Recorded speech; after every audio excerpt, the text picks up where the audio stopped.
He goes about 5, 6 rounds right now. At what point do you feel you peak, John? Is it? I know you're still in getting to that point, but at what point does John feel like you know your body's in tip-top shape, you're ready to go? At what point does that come in camp?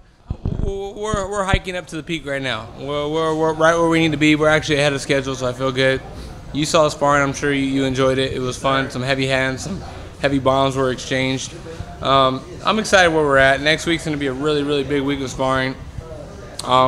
We're right where we need to be. There's nothing to worry about, at all. Everything's going on the up and up for this fight. One thing I'm very excited about is USADA is heavily involved in this fight.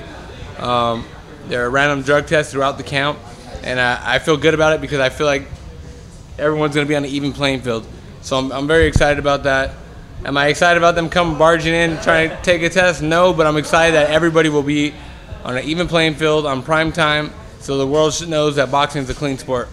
So as of right now, the testing hasn't started yet. They're gonna start probably this month. The testing already has started, so it's an exciting. Like I said, I think we're really setting the bar for boxing. It's in the inaugural show. And then keeping an even playing field.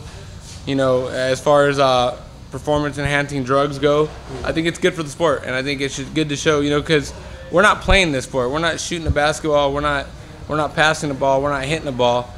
We're fighting each other. We're beating each other up. So it should be an even playing field. It should be, it should be regulated as such. So I'm happy for it.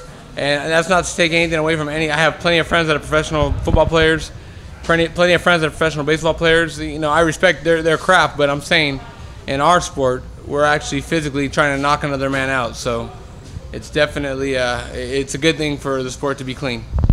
As a fighter, we've seen not boxing but UFC lately. A lot of guys been testing positive. Even Anderson Silva. All these guys. Does that surprise you, John, as an athlete in a combat sport, or do you think it's more prevalent than we kind of realize or want to admit?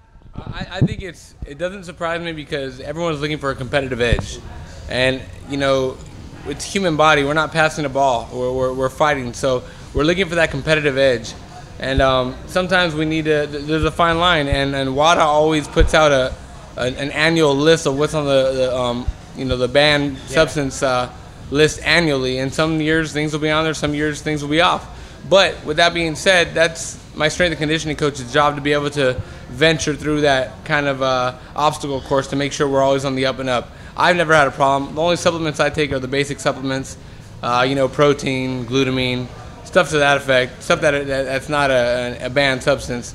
So, but again, I think there's a lot of guys out there that had some foul play in our sport, one time or another. So I think it's good. I think we should set the standard. I think we should be tested regularly, especially for a fight of this magnitude, a card of this magnitude. I think it's good, and especially going to be on the grand audience in front of 130 million homes. I think they deserve to see an even playing field.